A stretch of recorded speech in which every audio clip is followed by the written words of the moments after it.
In the year since our book was published, there has probably been more research in brain and mind phenomena than ever in the history of the world.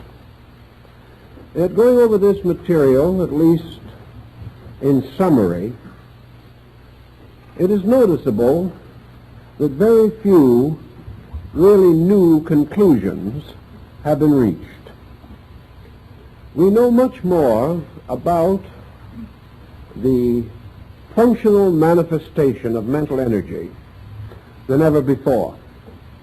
But as to the essential nature of that energy, as to the essential meaning of the classical terms used in religion and philosophy to explain or to describe the basic facts of existence, in these areas very little has actually been accomplished.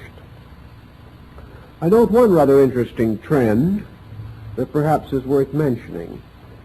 The tendency today to avoid the term consciousness in the preparation of a learned thesis. The tendency is to be afraid of the implication of that word. Also, that under this one term, we have grouped so large an area of specialized meanings that the term is no longer comprehensive or comprehensible in an effort to make a factual statement. This brings us, therefore, to one of the important areas of our discussion this evening.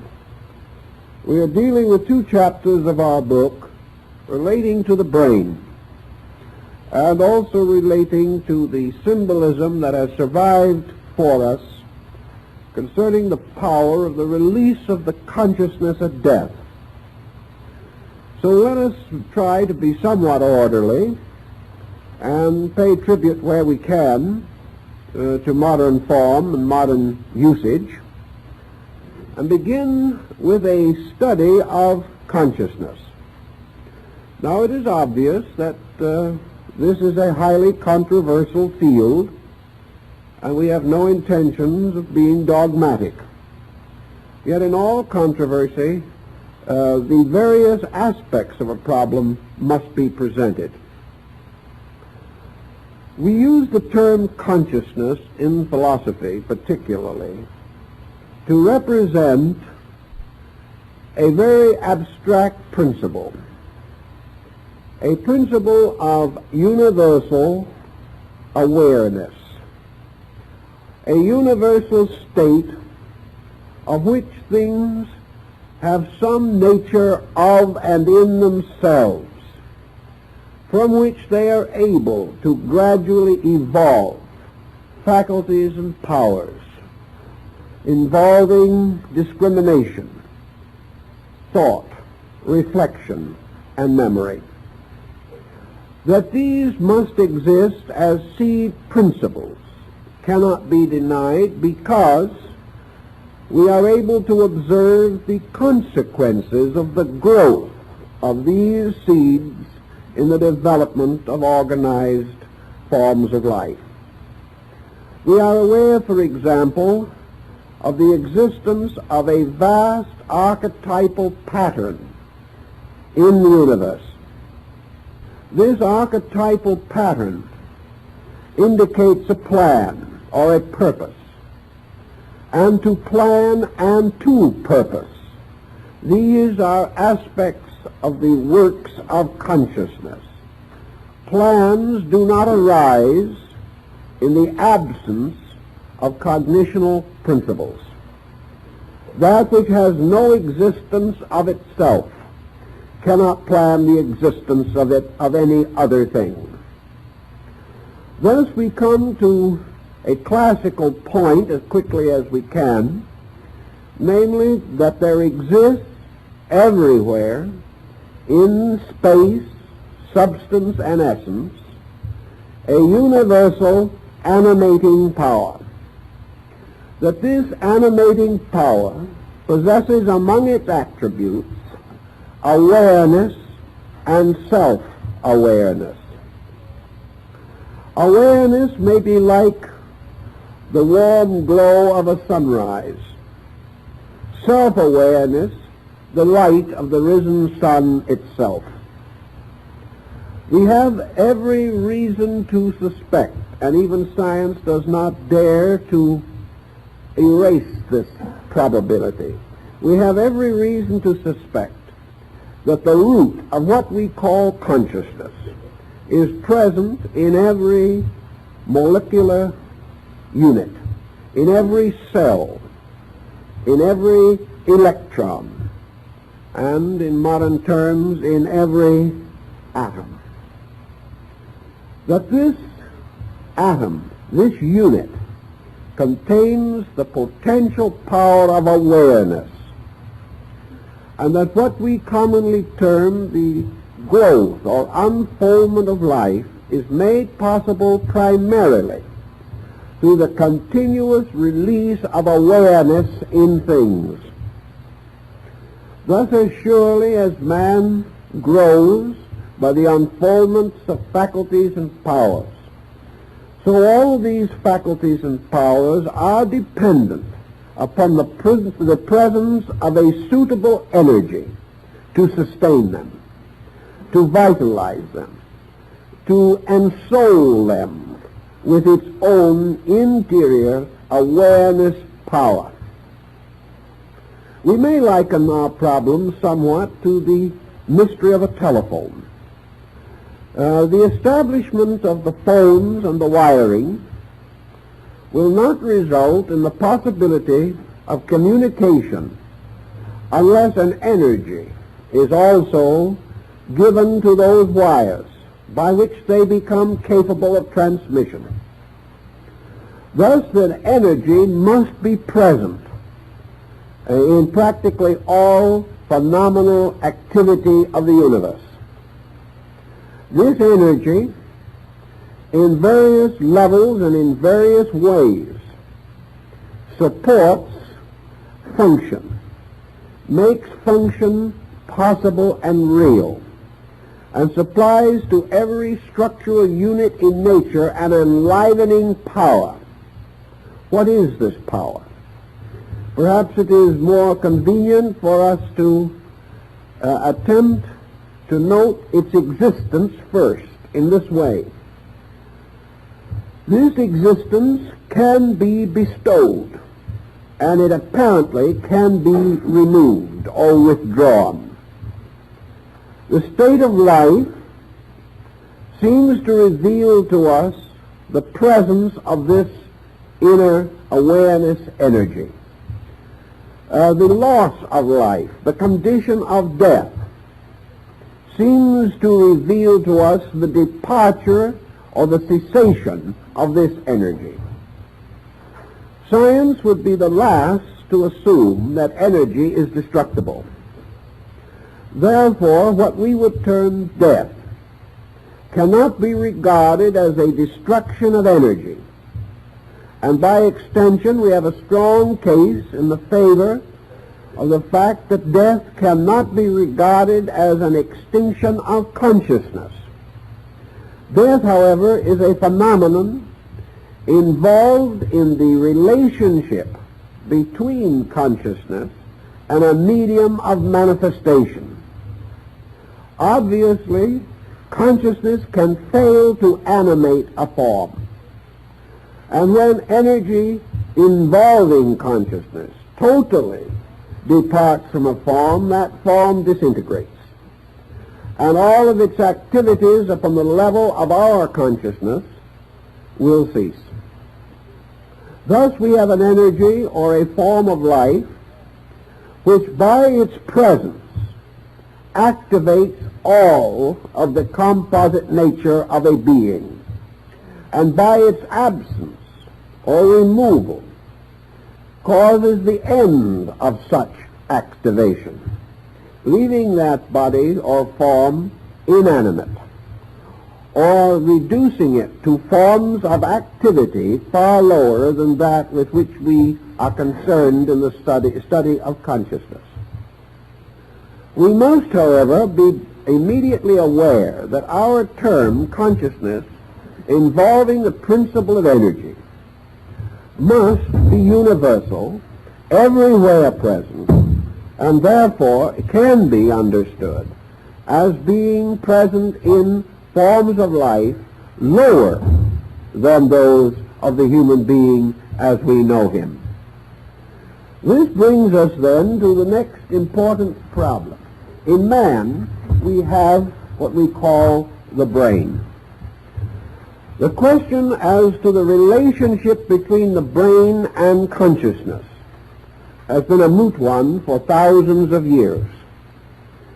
Man experiences the processes of mentation as occurring in his head. He senses or feels this. He senses it perhaps for real or perhaps for less valid reasons. Perhaps he senses it because so many of his sensory perceptions are grouped here. Perhaps he senses it because of the proximity of sight, so that things seen appear to enter our natures through the head. Perhaps through the power of sound. It would appear that if nature wishes to establish the sensory instruments in as close proximity as possible to the centers with which they are associated, that the head must be in some distinct and definite manner closely associated with sensory processes and the various functional and sensory activities with which man is concerned. Now the problem as to where this process starts and how it starts seems to bring to us one immediate answer, namely, that the brain is like any other instrument or machine composed of physical elements, that the brain is not a thinker, that the brain is not a mentally alive structure. The brain is a physical structure which can only be alive because life is communicated to it, or that in some way its own structure captures or releases life. We know that this is true to a large degree through experiments in mental phenomena. We have become increasingly convinced that we must regard the brain as an area peculiarly responsive to the processes of thought and mentation. That this area of structure must supply us with the most subtle parts of body, must supply us with very subtle instruments, such as those that we are now discovering in our researches in atomics and electronics, but that the brain itself is only able to think because of the presence of an energy, that it is the loss of this energy which prevents thought. It is the failure of this energy which makes thought impossible. And it is the ending of this energy which, among other forms of consequence, at death, ceases as a medium for the expression of active mental processes.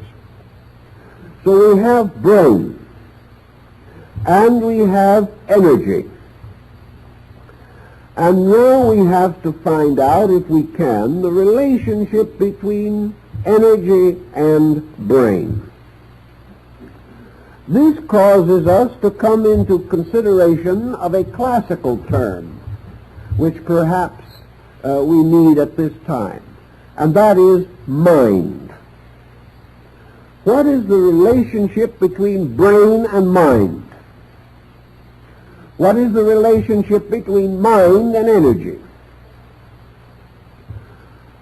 we must assume that mind is a structure, whether we can see it or not, which is made active by the presence of mental energy, just as the brain achieves its activity through the presence of physical or nervous energy. Therefore, the mind is not identical with the brain. Yet the mind, in our periods of living consciousness in this world, always manifests through the brain, or in some way is associated with brain process. So we may say that the mind is a kind of overbrain, or a brain invisible, functioning through a visible structure. The Greeks would say that the mind is a form and the brain is a body. A form being a compound of energy and matter, in a compound more subtle, more attenuated than that of a body. So we may be dealing with a principle, and that principle is the principle of mind. Now, how shall we understand this? Oriental philosophy, I think, gives us one of the clues to it. Mind is a form of the word, or an extension into our language of the word manas, which in turn is a synonym in Sanskrit for the name or term for man. Man, manas.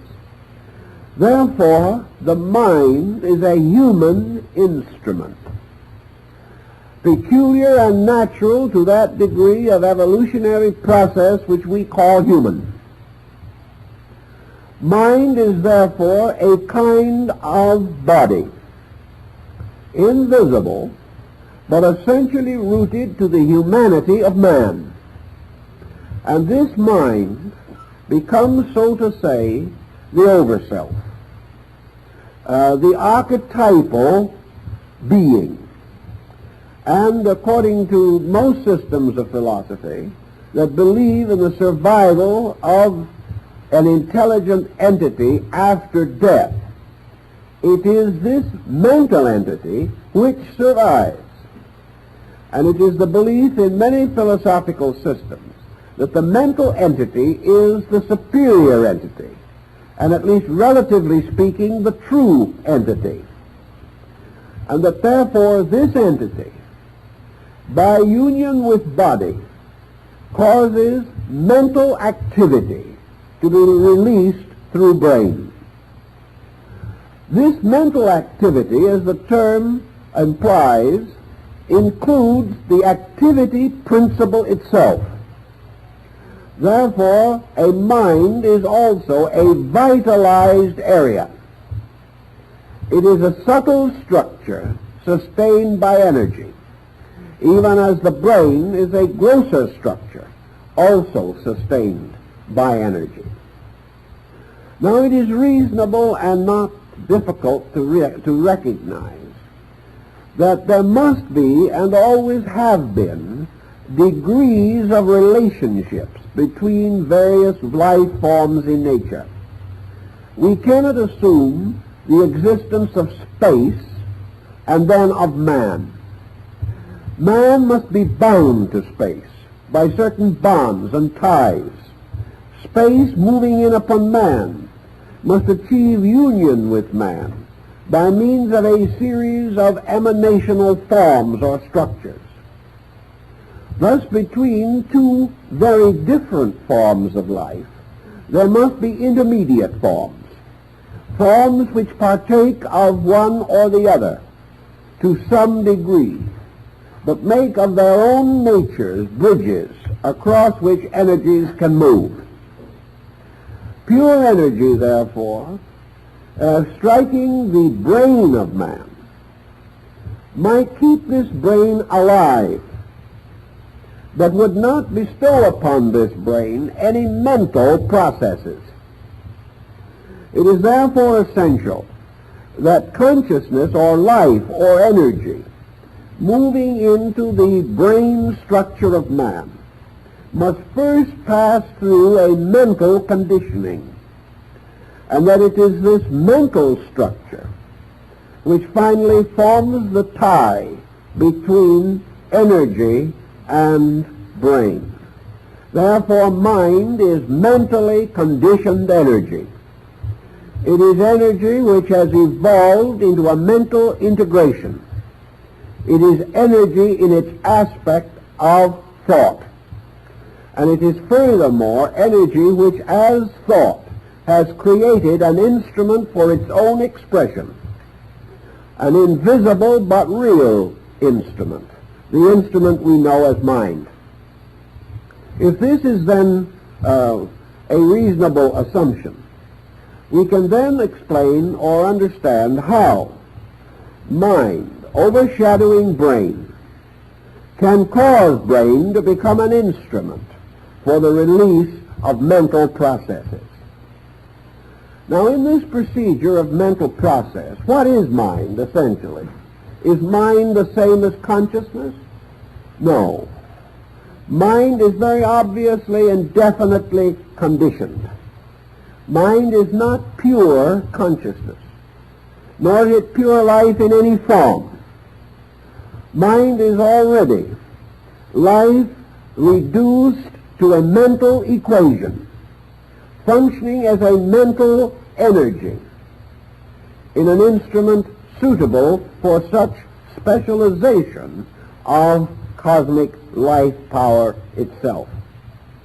Thus, mind is already a highly evolved, highly complex structure in which universal energy is manifesting itself as universal thought power. If we go on just a little further with this, we can then see how it might well be that the mental entity, or that part of the rational being which is mental, can have an existence apart from body, can be associated with it, can unfold and evolve through it, can depart from it, and in so doing destroy the effectiveness of the brain, but in no way change or alter its own nature.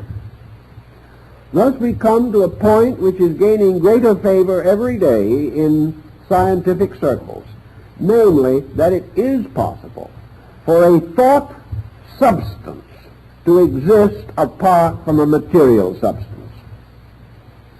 That mind can have a nature and existence of itself, and that its relationship to man is therefore a relationship of compound, and that all such compounds can be and must necessarily be dissolved at some time or another. This then gives us a scientific approach to the problem of a mental survival which is not dependent upon the continuance of a physical brain. But is this surviving mental nature going to be identical with the brain mental nature with which we are familiar? In other words, can a person drop the brain and still be the same kind of thinker that he was when he had a brain? Of course, this always assumes that he did some thinking while he had the brain, which may be open to some dispute. Some hope that they will do better without the brain than they have done with it. Some view the brain as a prison for already potential cosmic consciousness, and they can hardly wait to leave it behind. Others, less optimistic, wonder if they are going to have any consciousness beyond the grave, and because of the brain-bound nature of their thinking while they are here, have they thought anything here that would be any use to them anywhere else? This is another important consideration. In this somewhat critical dilemma, I think we may then ask, what is the essential function of mind? Is mind actually the thinker? Is mind a self-thinking instrument? Or is mind in turn only a conditioning instrument?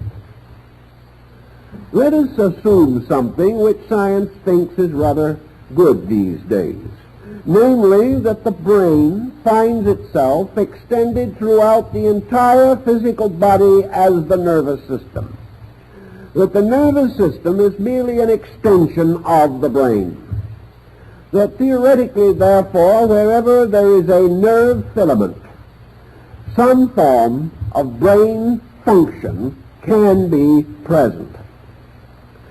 And that because all these filaments, like the telephone wire, have become vitalized by an energy, all of these filaments can communicate, and that any message sent over them will finally be deposited in the brain. As a result of this, the brain has two distinct functions in coordination with the nervous system. One is to receive the continuous battery of impulses. Impulses which, coming along the nervous system, reach various areas of brain structure where they are specialized, or where they are brought back into some relationship with the original impulse. Obviously, when we touch an object, that object does not go into the nerve and reach the brain. We are not aware of a table because the nerve takes the table in there.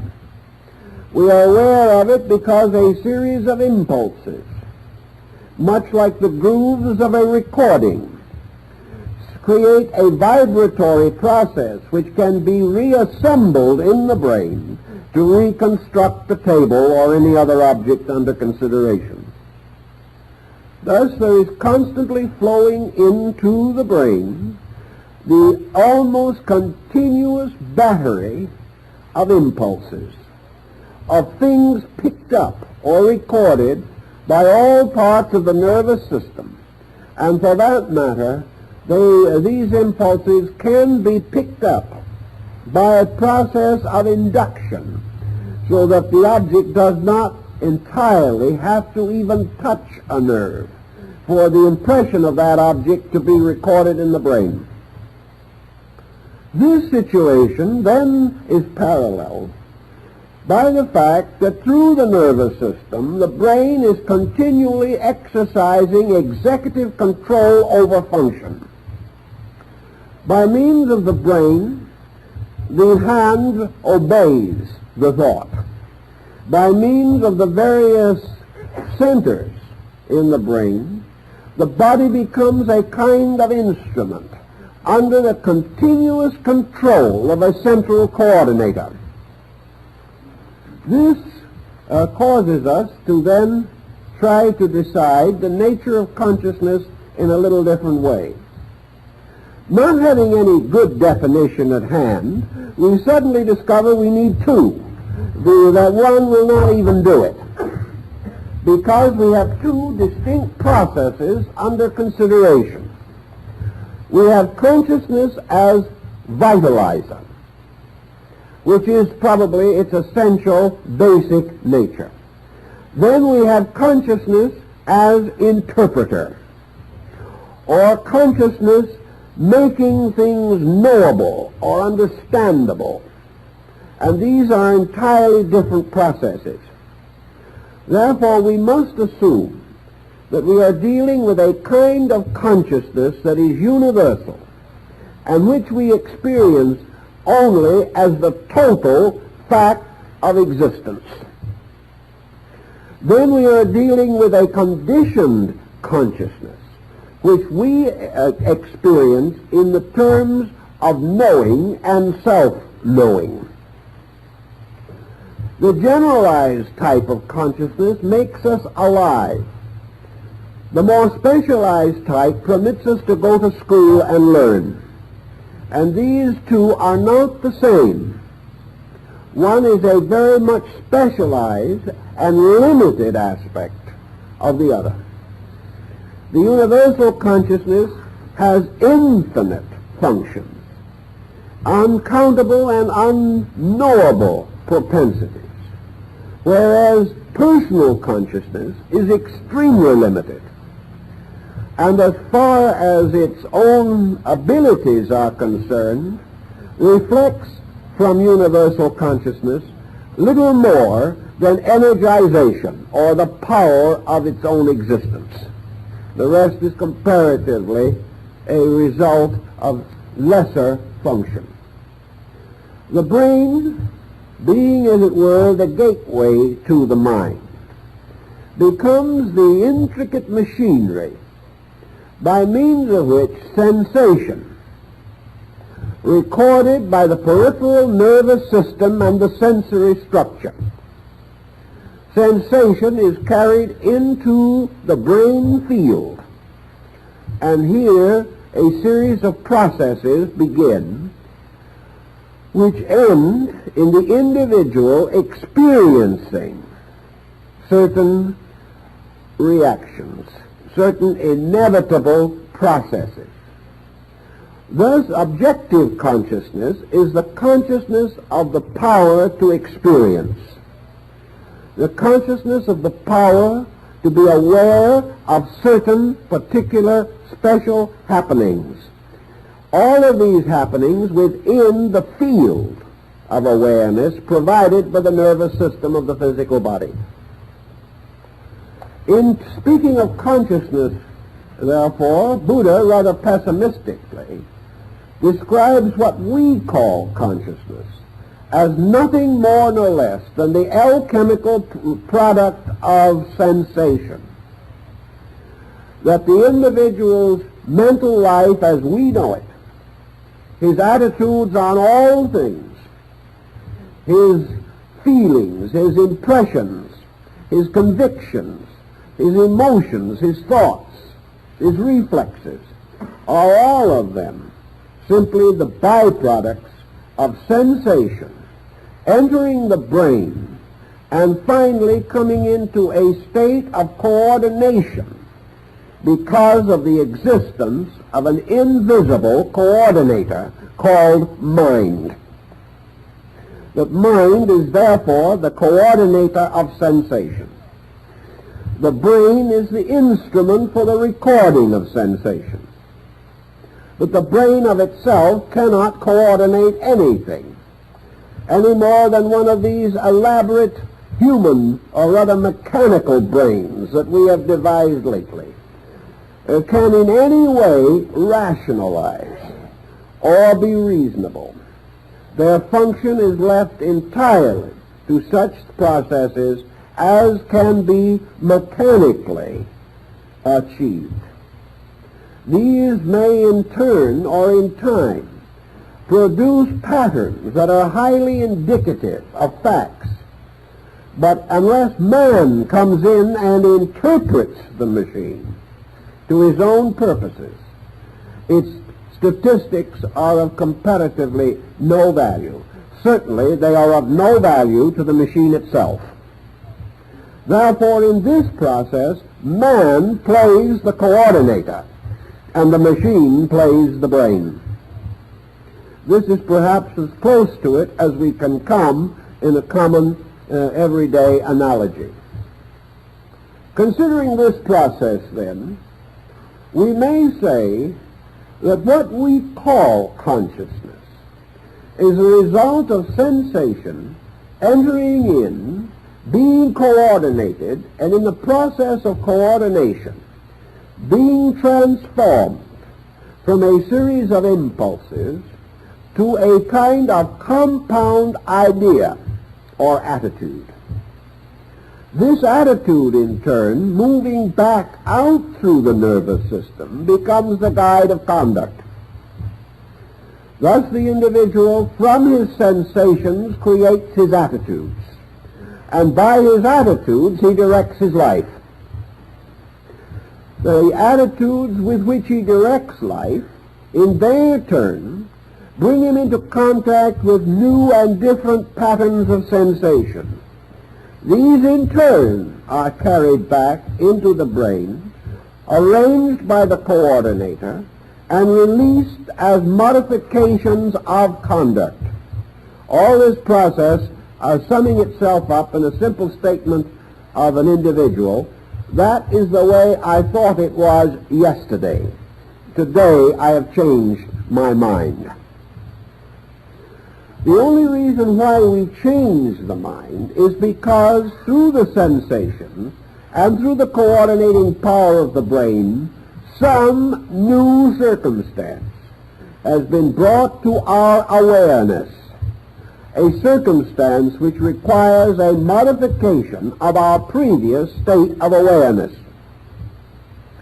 Buddha carries this a little further and uses the wheel of the doctrine, the Dhamma chakra, to represent this process. And all we have to do to see exactly what he meant is to assume that this wheel is one of the wheels in a squirrel cage.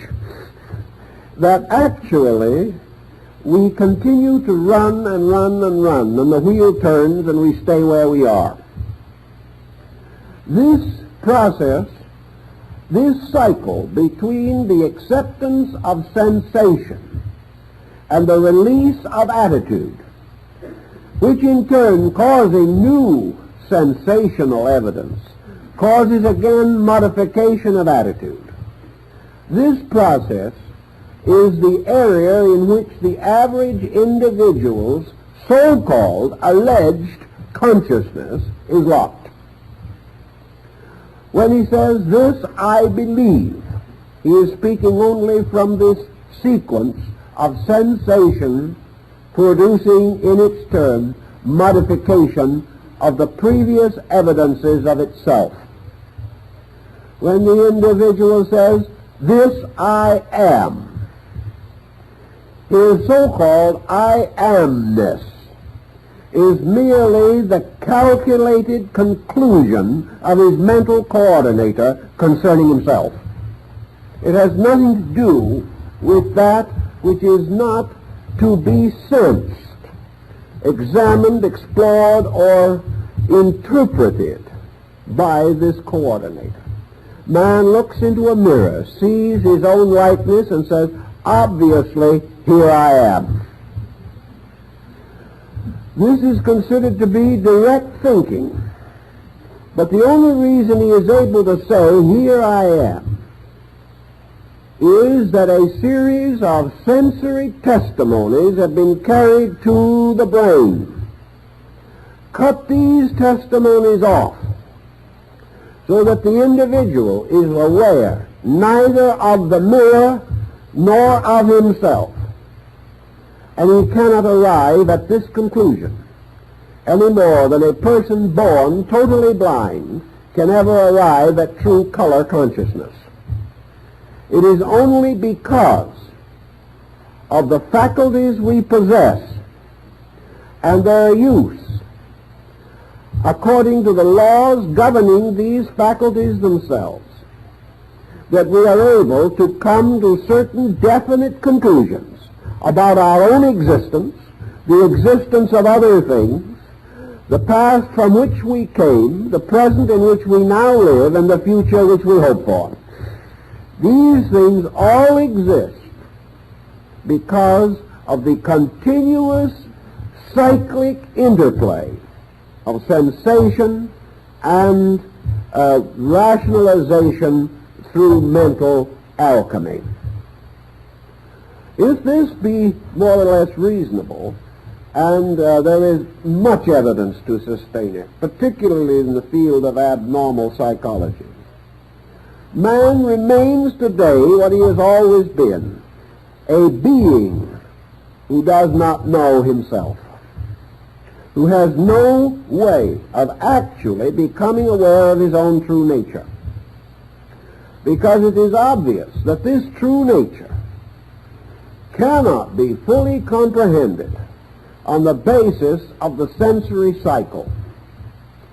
Man cannot experience the invisible part of himself. He does not know how. It will not be discernible to any sensory perception. And for lack of this ability to capture it within the net of the five senses, the individual cannot know about it. Therefore, what we term speculation on these subjects is merely the pressing of the familiar along back toward the unfamiliar. It is the imposing of the world of senses upon the unseen universe that cannot be comprehended. Therefore, we merely project our physical thinking into space and call it metaphysics. This is what it essentially amounts to. It is our own pattern that simply seeks for solution by the rarefication of its own accepted processes. We see this in the study of all primitive culture, where God emerges as king, merely the extension of the tribal chieftain. Always deity is the hero or the chieftain or the patriarch we have known plus.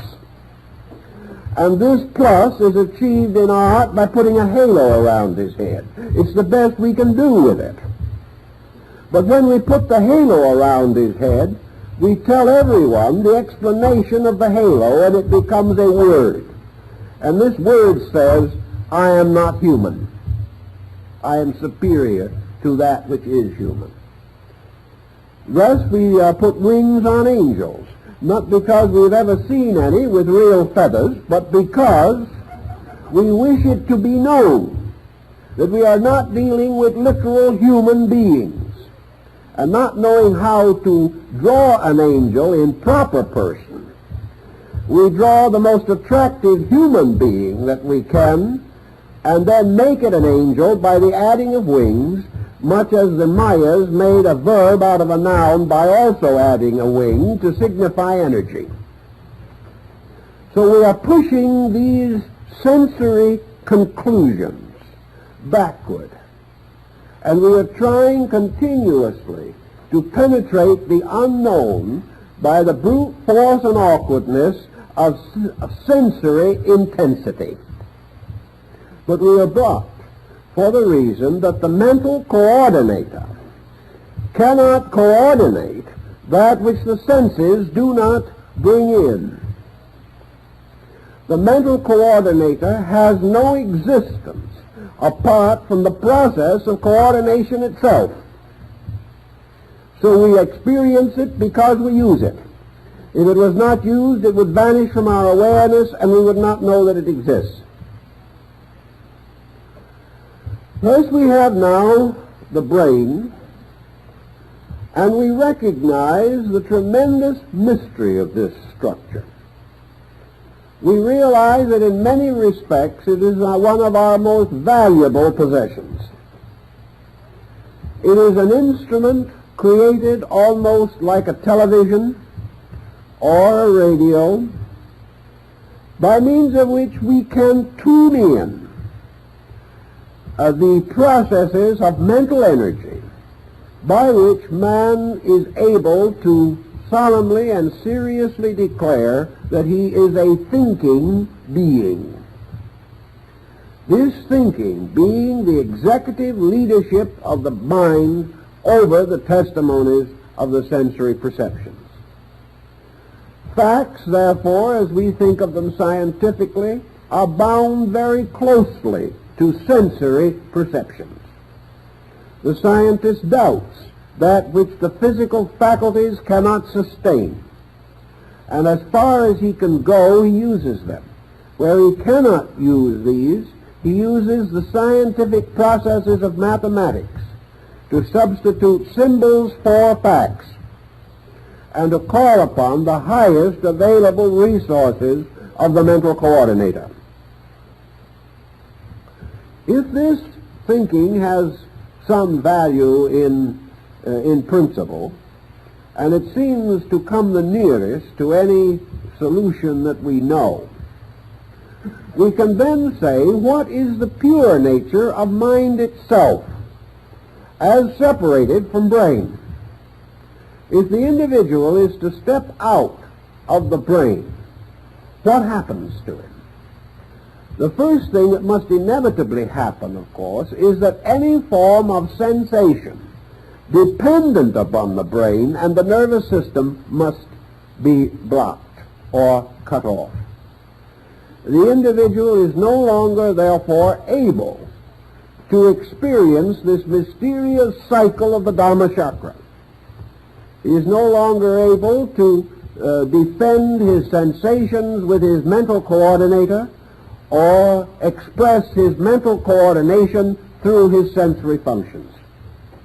Thus he becomes, so to say, separated from a sphere of activity in which the brain is the one and only link. Consequently, the phenomenal universe, as he knows it, must cease to exist. Aye, but there's one other factor.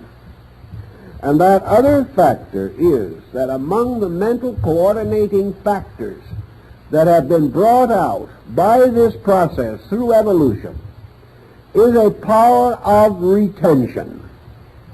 Therefore, it is true likewise that the individual is continually building a mental image. Without this mental image, the value of sensation and reflex would be comparatively nil. The individual would have the perfect capacity to make the same mistake 1,000,000 times and never even know that he did it.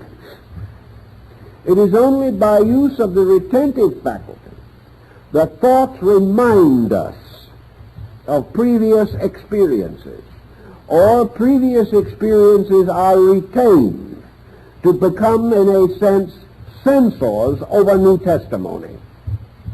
This procedure then tells one other thing, that if the sensory area is blocked by the loss of the body, by brain disease, or by any other circumstance which renders the brain function impossible, then the mind still has a mental existence of its own, an existence in an area of things remembered, an internal existence.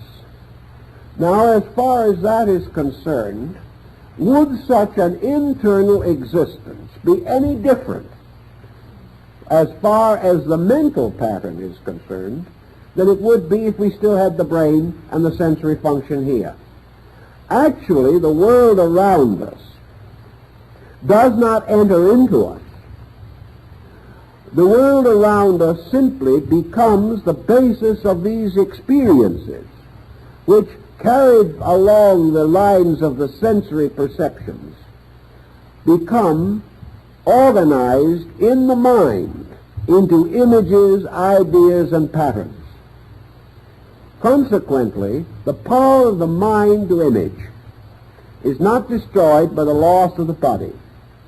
The only thing that is lost is the power to receive continual physical stimulus, which might rapidly or dramatically change or modify the brain's imagery. Buddhists make a great point of this in connection with the after-death state and in the use of their great religious ritual of the bardo, the equivalent of the Egyptian ritual of the dead.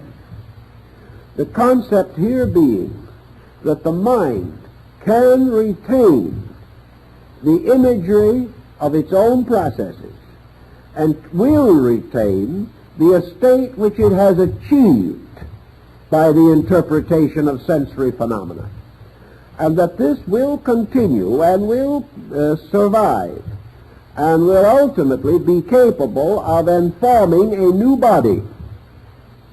so that the individual's mental life can be transferred from one form to another. And being so transferred, it retains that degree of judgment or coordination which it has previously attained. And when the new brain is available, it simply continues to receive further stimuli and to coordinate these in terms of its own attainment until finally the brain theoretically can attain to the full possession of this mental process, so that in certain persons of apparently great wisdom, the brain seems to be superior to that of the average individual. Actually, however, the evolution of brain process is merely a shadow of the evolution of mental integration. It is the mind that ensouls the brain that is the growing structure. The brain only can achieve a continuing refinement of organic quality so that the mind may function more accurately through it and receive information more completely and rapidly from the sensory reflexes. This ends in what many Eastern philosophies have believed, in the peculiar blind end of the mind gradually gaining an estate of itself, so that there is a kind of immortality conferred by mentation, and that the mind theoretically as an entity can go on growing, experiencing through a sequence of brains which it inhabits, until finally the mental being attains a very high degree of refinement, a very high degree of skill in estimating phenomena. But all the way through, even in its most reflective moods, the mind still retains its essential problem, that of dependency upon sensation for the stimulation of its resources. Now, how then can we identify or separate mind from mental brain phenomena? How are we to discover the nature of mind as it is? This was one of the reasons for the development of the theory of contemplative or meditative discipline. It was the belief of ancient peoples that the mental entity could best be experienced in its own nature by the gradual reduction of the influence or pressure of brain sensation stimulation. Thus, in quietude, in the gradual attainment of discrimination, in the reduction of the intensity of sensory existence, it became evident that less and less phenomena would be communicated to the mental entity. Theoretically, if the mental entity during life reaches a certain degree of relaxation in which it is no longer forced to interpret phenomena, the individual, the mystic, has come to the conclusion that it is possible then that he might be able to experience the laws of mind, whereas now he can experience only the laws of brain. If the mind has an existence apart from the body, then it has an existence of itself, which is not to be merely the shadowed reflection of physical circumstances.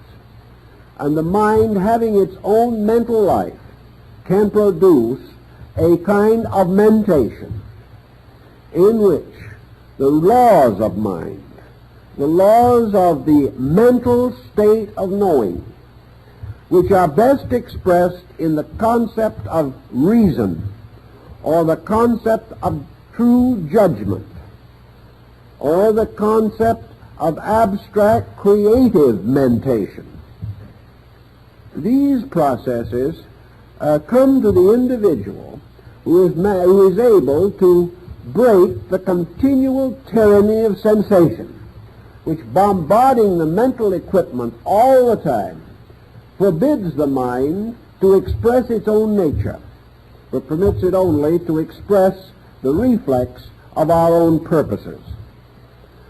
As this procedure goes along, the mystic holds very strongly to the conviction that the mind processes, as they relax and become unconditioned by environment pressure, begin to develop these capacities which we associate with the mystical experience or some higher divine state of being. Beyond the mind remains the unsolved mystery of consciousness itself. The brain is personal.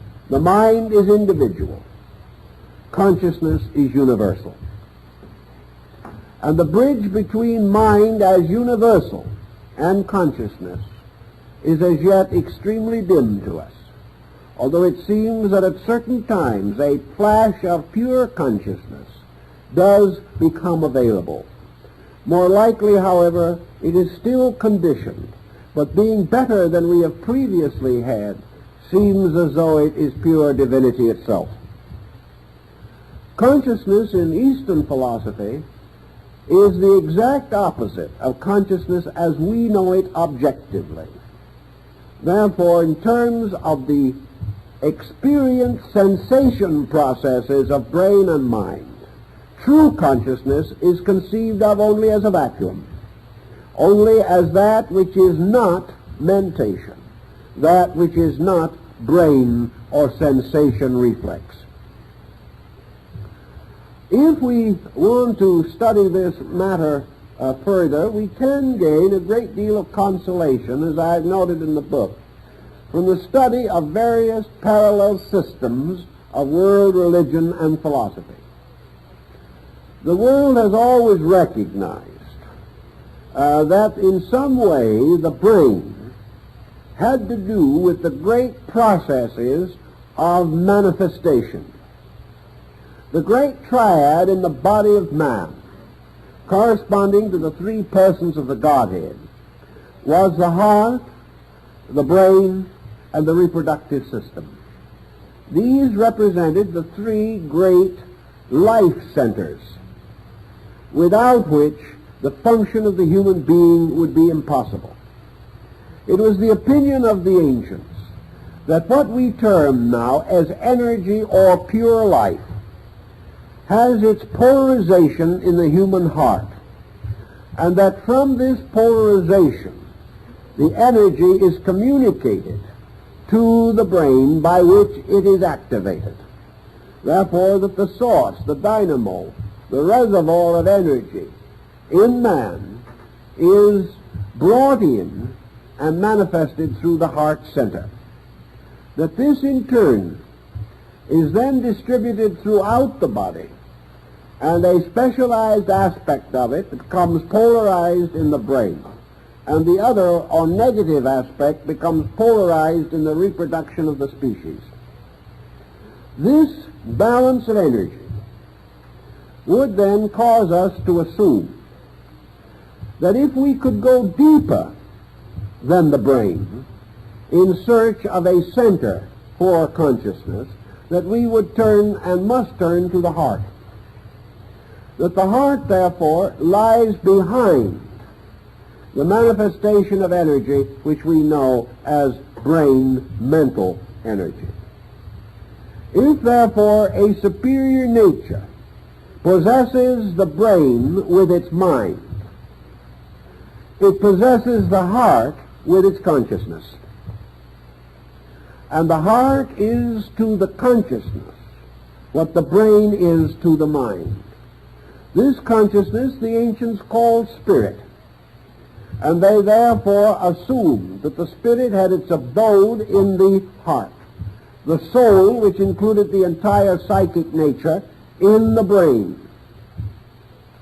and the energy or vitality in the great generative complex of nerves. In this way, a triad was established. And we can then continue, perhaps even with the thought from the Bible, as a man thinketh in his heart, so is he.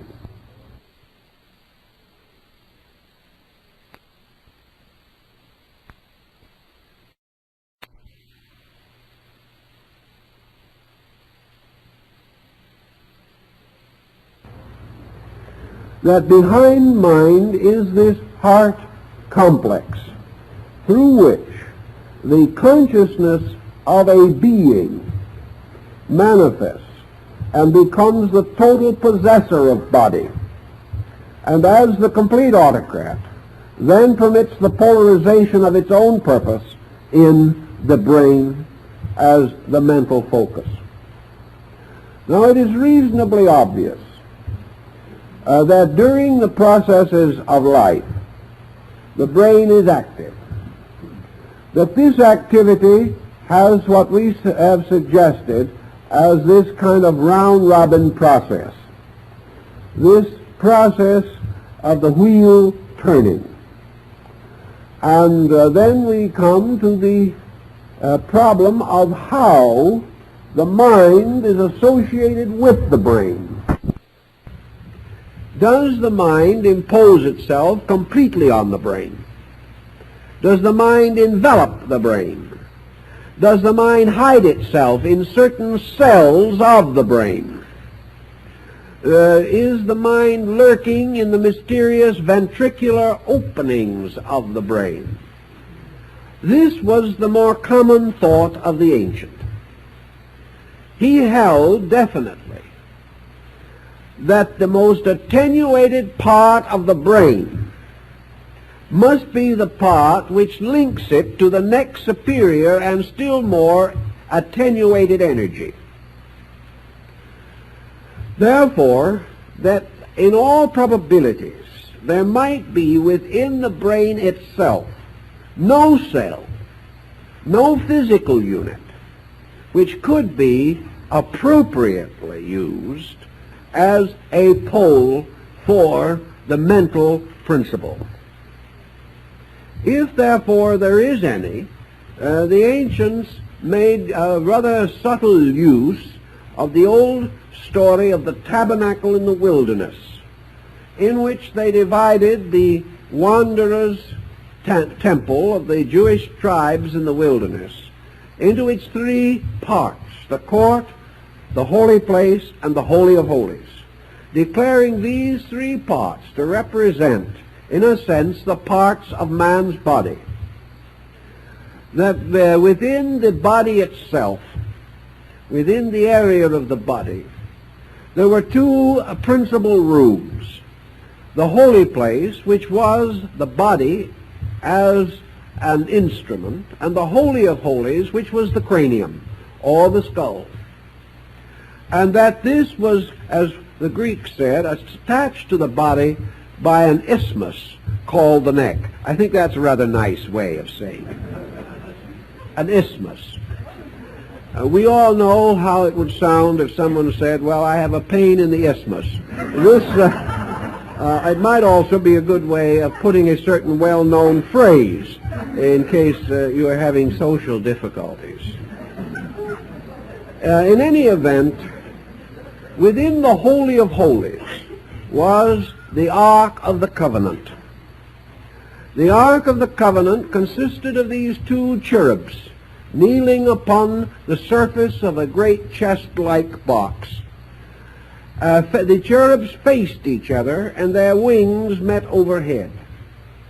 And the space beneath their wings was called the mercy seat. And it was here, between the wings of the cherubs, that the Shekinah's glory, or the presence of the Lord, was made manifest. The Shekinah's glory did not appear in the box, nor did it take over either of the cherubs, nor did it have an image of its own, for no image was permitted of it.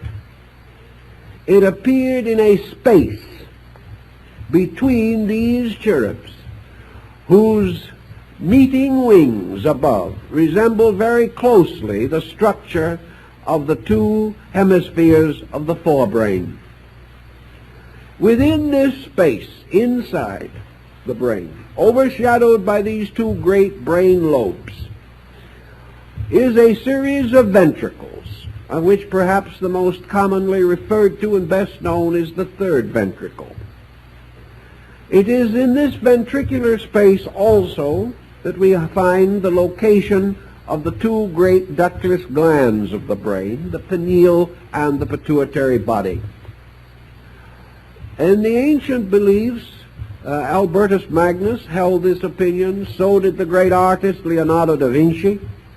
It was the common belief of the great Arab physicians and scholars of older time that in some mysterious way this ventricular opening, this hollow place, this room, this secret abode of the Most High, this wonderful palace built upon the Palatine Hill, the palate being the upper part of the mouth, that here we have the place where the superior principle, in this case the mental principle, has its closest possible relationship with the body. Now, in order for this relationship to exist, it is inevitable and necessary, therefore, that this ventricular space be not empty, but rather be in a continual state of vibration, that a golden mist, or as was sometimes referred to in the old writings, a kind of dew of heaven, that this actually had to fill this ventricle, and that in this mysterious glow or light, the Shekinah's glory, which in all probabilities is the original of the halo around the head, that in this light field the next superior part impinged itself upon the brain, and that in this way it was continually exercising a very subtle influence. And into this area, according to the older beliefs, the sensations poured, and in this area they were coordinated. Leonardo da Vinci, in one of his wonderful drawings of the cross-section of the human brain, he anticipated Vesalius slightly, but did not carry the point as far as this great anatomist. In one of his drawings, following earlier custom of course, Leonardo labels the central ventricular orifice of the brain the place of the community of the senses. He calls this, of course, where the senses are in common. And of course we preserve the term by saying common sense. That this is the field of the common sense in man. Well, now we all realize that the field is in a sad state of decrepitude at the present moment, but that perhaps something could be done to reclaim it. The common sense in this case does not mean judgment that agrees with the masses. Common sense means a place where these various processes meet in some common ground, a coordinating area. And Albertus Magnus and Thomas Aquinas were both of the opinion that it was in this central area, this central ventricular space, that all confusion and discord concerning sensory perception had to be arbitrated, and that out of this arbitration came reasonable opinion, or attitudes that were themselves common sense, or arising from the common testimony of all senses. Now, if we use that definition today, who would claim common sense? Who could say common sense if it meant that it was a common and honest union of the testimony of all senses, opinions, attitudes, beliefs, and desires? That therefore common sense was as near as we can attain to the truth of the matter, because all of the elements of the matter have been honestly estimated and fitted together into their most reasonable pattern. This automatic process is said to go on continuously. But with the possibility of the mental impingement being therefore in the field of this energy, we can say, what kind of energy are we now dealing with? The answer most likely is the field of the nervous energy of the body. For it is into this as into a reservoir that must pour all of the sensations which have been gathered by the nervous system, specialized and put back into semblance of reasonable appearance or reasonable coordination by the brain structure itself, and then dispatched to this central region for interpretation, for classification, and for judgment upon the matter. The brain does not judge. The brain turns it all over to the mysterious oracle that abides in the shadow of the Most High. And therefore, as the priest of the ancient tabernacle rites entered into the Holy of Holies to there ask the will of God in all matters, so we may say that the brain, to achieve the interpretation of sensory testimony which it has assembled, must for this purpose call upon a power superior to itself. And this superior to itself power is present because of the impingement of the mental nature upon this sensitized area, which is a highly specialized electromagnetic field within the brain. If this is assumed out of ancient symbolism to be not an unreasonable conclusion, we may then suspect that there is a reason for the very subtle membrane which is curiously placed in this area, a membrane which could have a function of almost a God ear. Just as the eardrum is responsive to certain vibration, so this mysterious curtain in the third ventricle could very well be the mysterious drum, the mysterious subtle substance by means of which the vibration agitation could be set up. Therefore, that the actual communication is in terms of vibration made possible through the very rapid motion of this drum-like membrane in the field of energy. We are not able to dogmatize these things because science simply has not been able to explore this matter.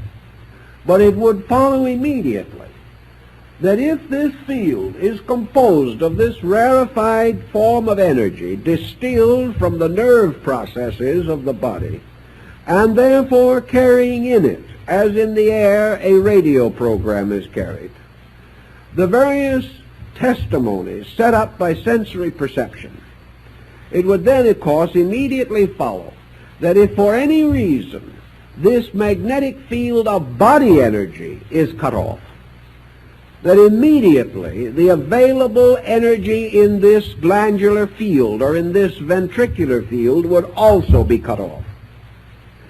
Under such conditions, this field would suddenly become negative.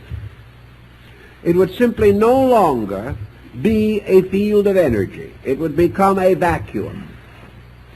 This would immediately cut off the possibility of the mind operating upon these energies and the mind's relationship to the body and to brain function would be lost.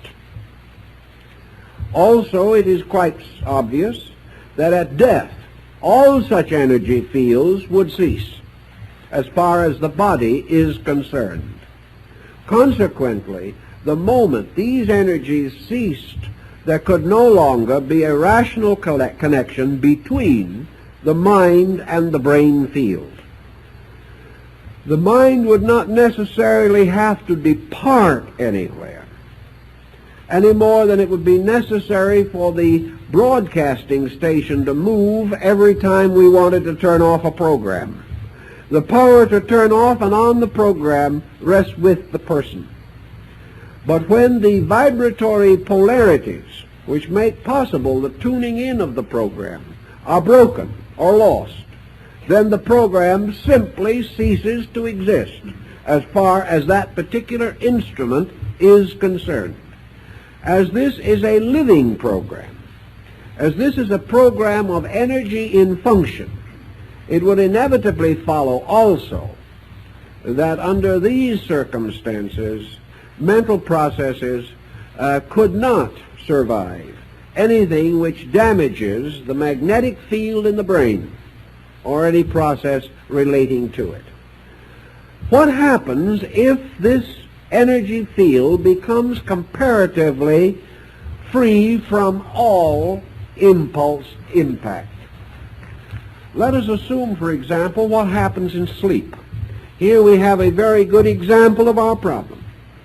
In the process of sleep, sensation is no longer actively carried to the brain. The sensory perceptions are either totally ineffective or largely suspended.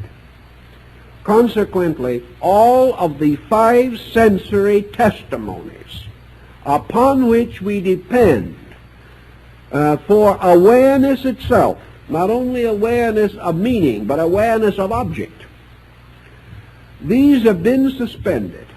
And under normal conditions, the result is the complete suspension of the coordinating power. In sleep, therefore, the mysterious energies in the ventricular orifice are no longer conveying any sensation or any adequate sensation. As a result of that, the brain coordinator is not called into function. The mind is not involved because there is nothing for it to work upon. And the result is unconsciousness as we know it. Unconsciousness is therefore, for our physical living, directly associated with the suspension of function.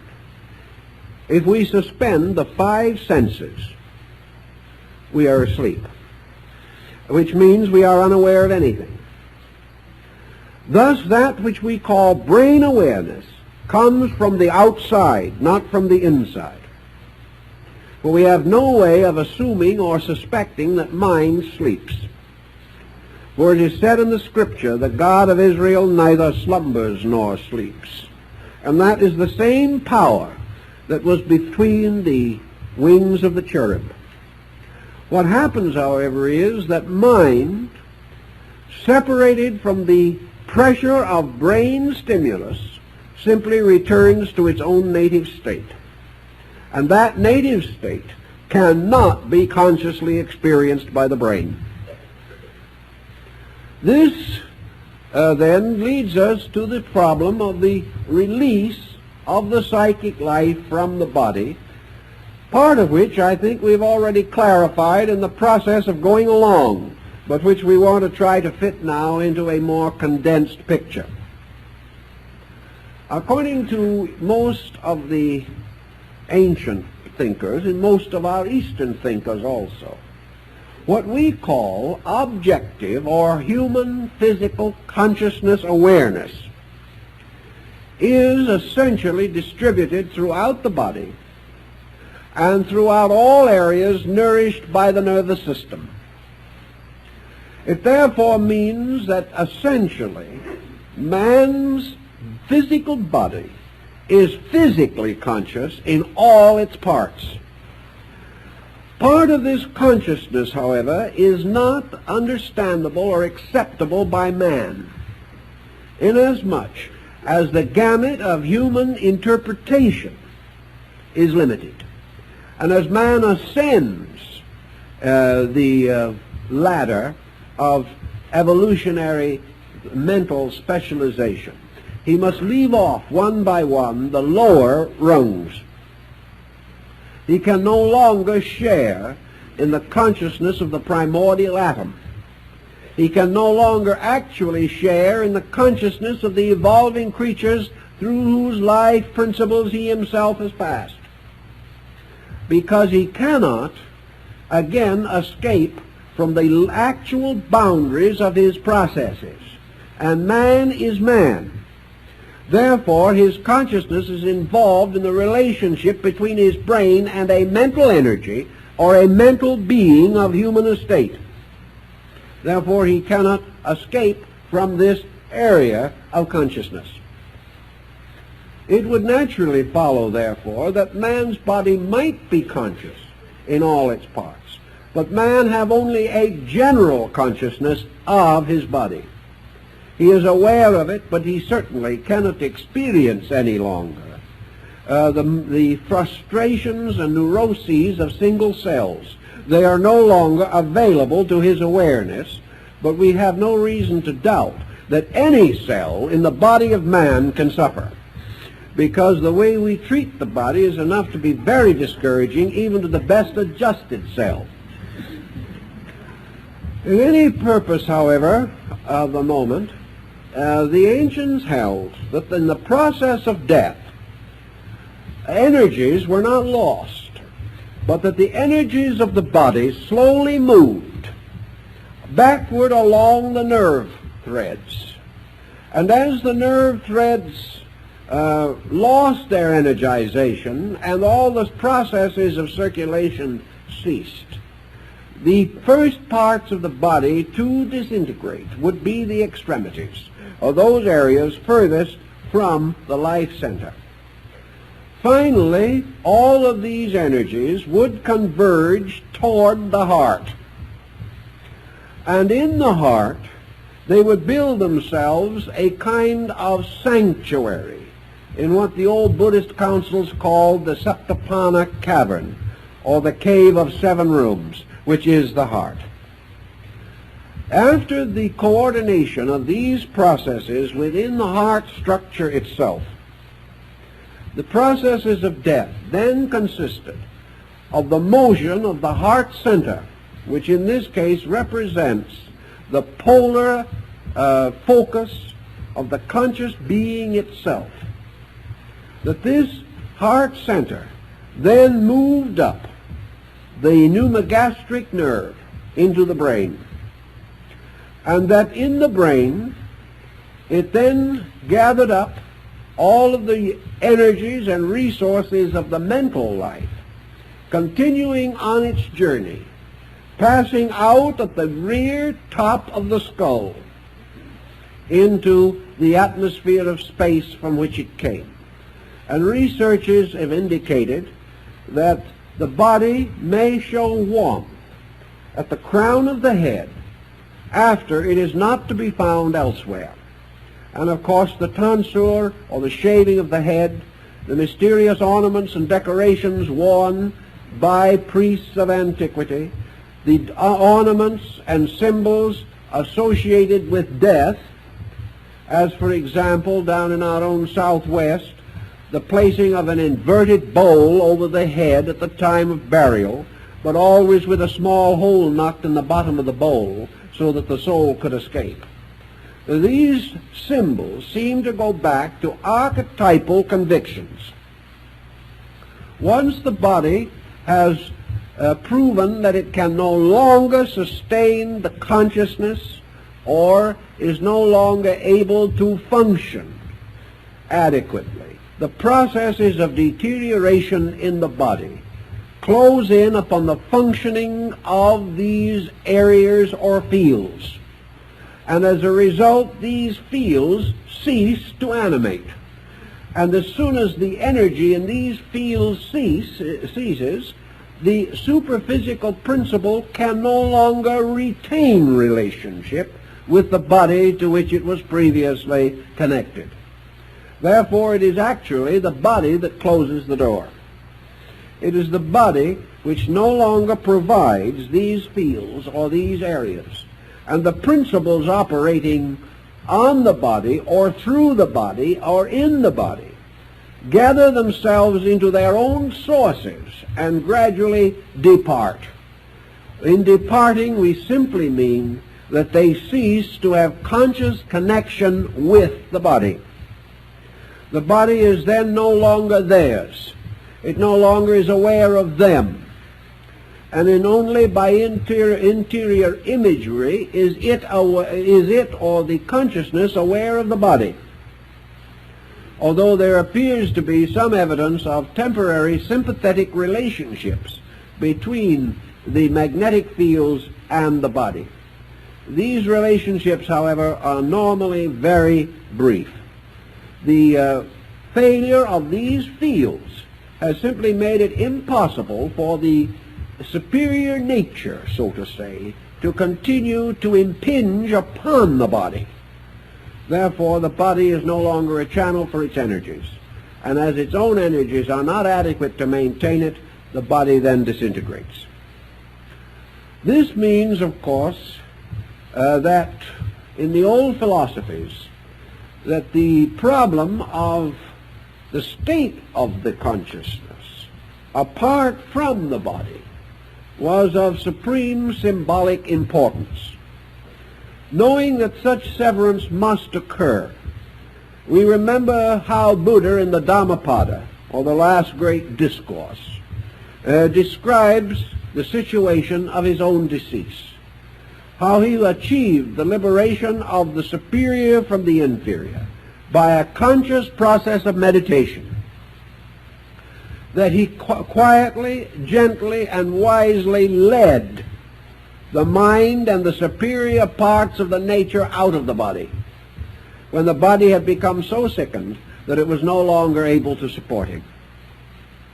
He therefore, to a measure, quietly, voluntarily, achieved the processes of death by intention, and in this way quietly departed from the body.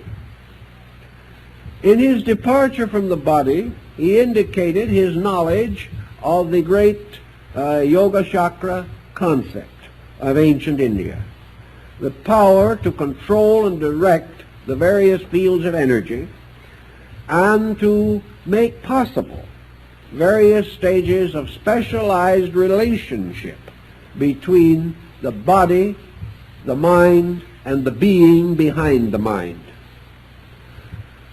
In the light of our discussion last week, I think we shall then be implying that the relationship of this twofold evolutionary process is involved also in this situation. Bodies, through the processes of growth being the achieved refinement of bodies through the experiencing by reflex of the achievements of the mind inhabiting them. The mind leading the body can imply for that body an increasing participation in good. It can counsel the moderation of all practices. It can search into the secrets of health. It can also gradually overcome the principal enemies of the body, which are not physical circumstances but psychic stress. Thus the body, in the service of the enlightened mind, becomes itself permeated with higher and higher vibratory nerve energy rates. And these gradually result in the increasing refinement of the body. And as the body is composed of substances, the continual evolution of substance is attained by its continual incorporation into structures dominated by superior intelligence. Thus, the evolution of substance is attained by it being built into bodies. and coming into continuous contact with higher forms of mentation, just in the same way that the lower animal kingdoms, through constant association with man, have in some cases become domesticated, and in some cases again highly intelligent, highly sensitive, and apparently very little less than man in their capacity to sense, understand, appreciate, and value. Thus, by association, things become better or worse according to that with which they associate. And bodies associating with mind and vitalized by consciousness have their own cellular structures energized. Their own atoms vibrate more rapidly.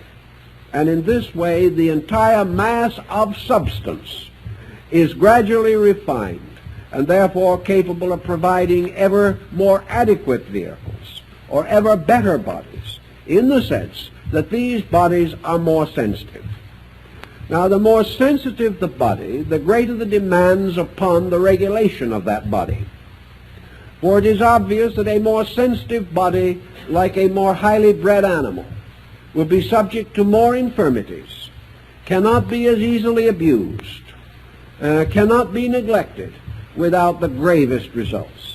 Primitive bodies can stand much abuse. The highly civilized person cannot. There are cases of warriors in North Africa who have walked 15 miles with a bullet in their hearts.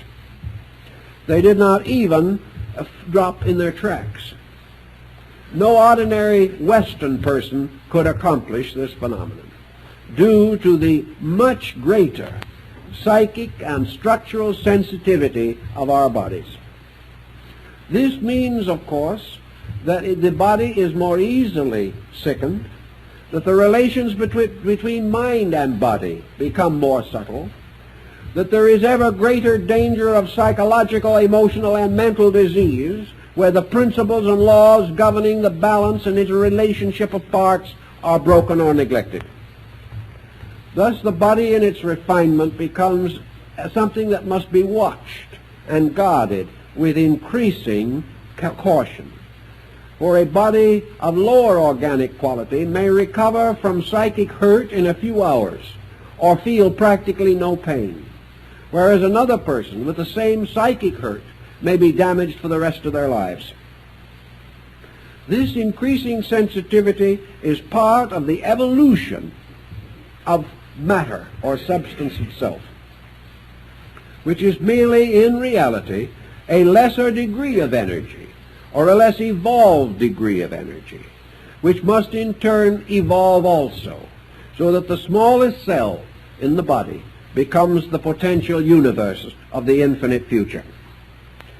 In thus depending upon man, or the total being, for the evolution of their own parts, structures contribute their own part to the manifestation of the total being.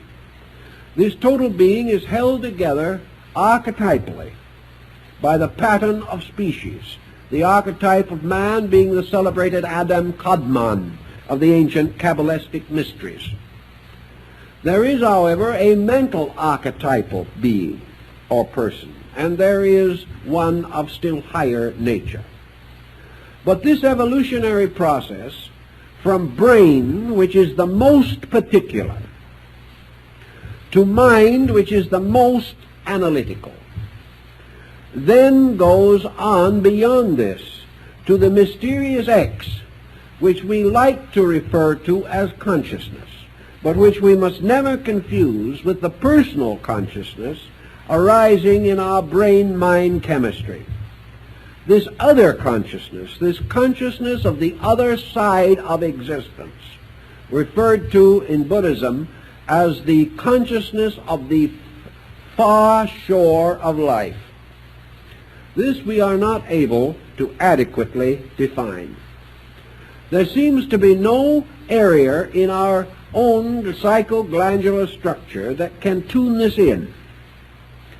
The only possibility, therefore, lies in the situation of the relationship of mind with its own superior.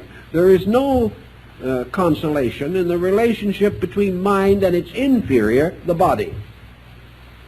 If mind can be completely cleared of body as a psychic pressure, the ancients then believed that the mind's function would be suspended to the degree that the primary impulse of consciousness would become discernible. This would be equivalent to the Tao of Lao Tzu. Tao being the universal motion. Lao Tzu believed motion to be true consciousness, and that the universal motion is a qualitative motion of life from itself to itself. Therefore, that involutionary consciousness is life seeking the expression of itself. Evolutionary consciousness is life seeking the rediscovery of unity with its own cause.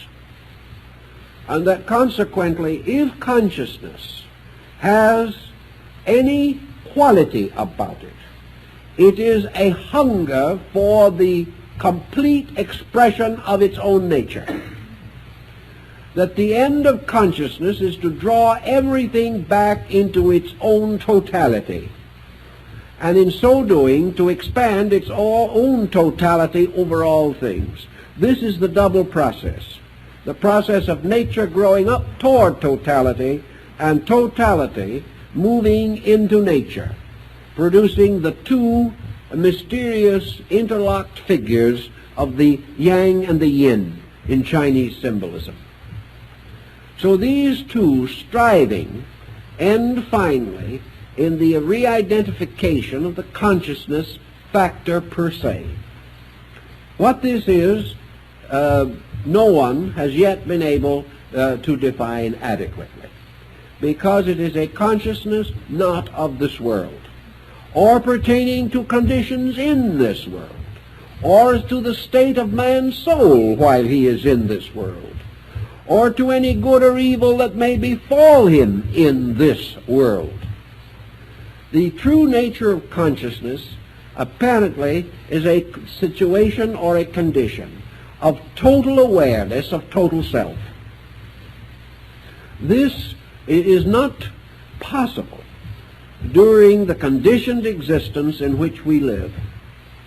I would feel that in the next 10 years, science might make some very helpful and perhaps positive discoveries.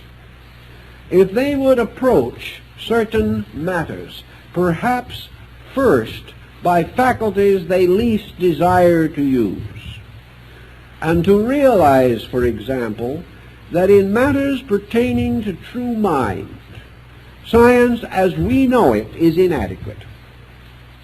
Science is the science of the brain. Philosophy is the science of the mind. Religion is the science of consciousness. These things have to be approached on their own levels, and there is no possible way of moving the lower up to become the critic of the higher. Our next immediate problem in the growth of the average human being is further knowledge and further understanding of the relation of the mental coordinator to brain function. To achieve this knowledge, it seems to me that we have to apply to reason. That we are going to find this knowledge in areas of psychological folklore. We're going to find this record not in cell structure. We are going to find it primarily in the products of the mentation process itself. In other words, our study of thinking must involve a research into thought itself, particularly into the products of primordial thought, or the products of such types of thought as are of the purest and least adulterated kind, thoughts in which the brain factor is the least emphasized. Perhaps, therefore, we would find much more of this process of true study of mind if we studied the very young, in whose processes confusion has not yet generally entered. We may also come upon very valuable information if we will begin to realize the importance of analogy, the recognition that we can estimate certain unseen procedures by a further study of certain manifestations of these procedures which can be seen. But if we deny the possibility of a mental entity, we are going to destroy the possibility of discovering the mental fact. Our principal stumbling block has been the reluctance of the Western thinker to assume that intelligence can exist apart from matter. It has to, because actually intelligence in free space has always controlled matter. And it is also possible that what we call matter is no more nor less than a negative condition of intelligence. It is therefore impossible for us to assume that intelligence is limited to the brain. We can study enough microorganisms to know now that there are indications of definite intelligence in forms in nature in which no brain structure can be discovered. Therefore, while certain types of highly specialized intelligence require brain, there is no proof that mind and brain must be considered identical, or that mind must perish with brain, or that mind is generated with the physical development of brain. This is the big stumbling block today. And unless we get past that, we are never going to find the real solutions to how and why we think. We're going to then ultimately be forced to the recognition that what we call the pure energy of mind, while it exists, is not essentially physical. It clothes itself in physical nerve energy. But this other energy is not identical with nerve energy, even as the wire of the telephone is not identical with the electricity that goes across it or through it. Thus, in our search, we must recognize that the mental energy is contributed to the brain, and that also it can in turn deprive the brain of its existence by taking itself away from the brain. That the mind is almost certainly in a condition to exist without the brain, but the brain is not in a condition to exist without the mind. The inferior must always depend upon the superior, but that which is superior can never be completely held, bound, or dominated by an inferior. Therefore, if the mind is superior to the brain, it is not subject to the law of the brain, nor is it subject to death with the brain. But having its own existence, it can have a free life in space, where, as a mental entity, it can continue its evolution, continue its growth, and in time re-overshadow or come again into embodiment. And what we call ourselves, Joe Smith and Joe Dokes, we are really this mental energy vortex, growing up under the testimony and instruction of the sensory reflexes, and naturally obligated to continue this instruction so long as the material sphere is instructive to us. But having reached a point, a condition, in which this material sphere is no longer instructive, we must either assume that the man who knows everything simply drops dead, Or else we must assume that the man who knows everything takes his knowledge and goes other places where he can learn, if possible, on another level where he has not learned everything that there is to know. It is therefore quite reasonable to assume that that which is gathering information has a reason, and that the tremendous processes of nature are not so organized that man will store away in his brain the experiences of a lifetime and then lose all of this as a result of a stroke, or that he will put away carefully all this valuable information, regularly and properly filed, and then depart into nothingness, so that the brain with all the records fall into one grand and glorious decay. This cannot be regarded as essential. But we have this point.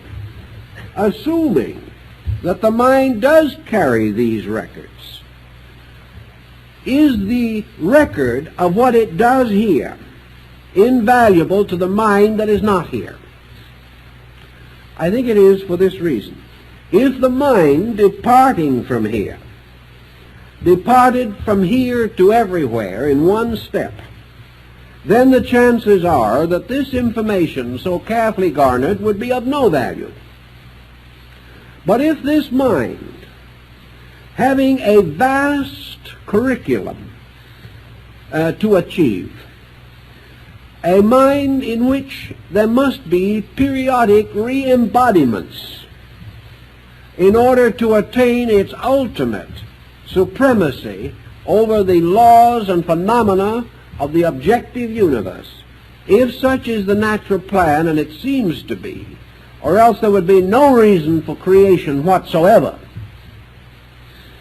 If this is true, that there is a reason, then the possession of mentally remembered facts would become of the greatest validity in assisting the individual in the direction of future conduct when he has again attained a brain. Now, it is also perfectly possible that when he attains this brain and permeates it with his own mental energy, that this brain will then, to a large measure, be vitalized and will become the continuing function of his own mental purpose. There is only one catch in this, and that is that when he comes to find a new brain, he must find a brain suitable to the degree of evolution which he has attained. If this is not achieved, then of course, naturally and obviously, he cannot make maximum use of his problem, of his achievement. It being known that brain must grow, and that gradually mind must take hold of brain in order to bring it finally into coordination with its own purposes. We then have every evidence that it is only after a number of years which we now say precede the period of maturity or adulthood or majority, that until this time has been reached, the mind, carrying its own purposes, has not yet completely become accustomed to a brain, achieved a rapport with it that is satisfactory, and is able then to continue the growth where it left off. Up to this time, the new inhabitant of the brain, not being adjusted, the control and direction of that brain must still be parental or social. And the individual is not regarded as self-responsible until the mind has become comfortably oriented in the brain, capable of using it, and capable of directing the flow of mental energy through the nervous system. These facts present perhaps the only solution that can explain purposefully a series of mysterious circumstances which without purpose are amoral, completely meritless, and condemn the individual to a purposeless existence. Man rejects this because he cannot live with it. And in the course of years, the next step, I feel certain, is the final recognition of men of science and of learning that this mental thing which we call ourselves is capable of independent existence, has existed before and will exist again, and that what we call life is merely an incident in a great curriculum of educational awareness by means of which mind conquers matter, and by so doing restores matter to identity with itself. And matter, gradually refining, finally becomes identical with mind. And by this process, as the ancient mythologies tell us, the entire level of function is raised from a level of matter to a level of mind. When this is achieved, of course, the next step will be the gradual absorption of mind into the substance of consciousness. These processes continue. Where they begin, our consciousness as we have it today cannot tell us. Where it will end, we have no way of knowing. But unless we recognize a valid and rational plan, we will never have the social, ethical, moral incentives to improve our world, and we will never understand evolution as a means of advancing the total good of humanity. Time's up.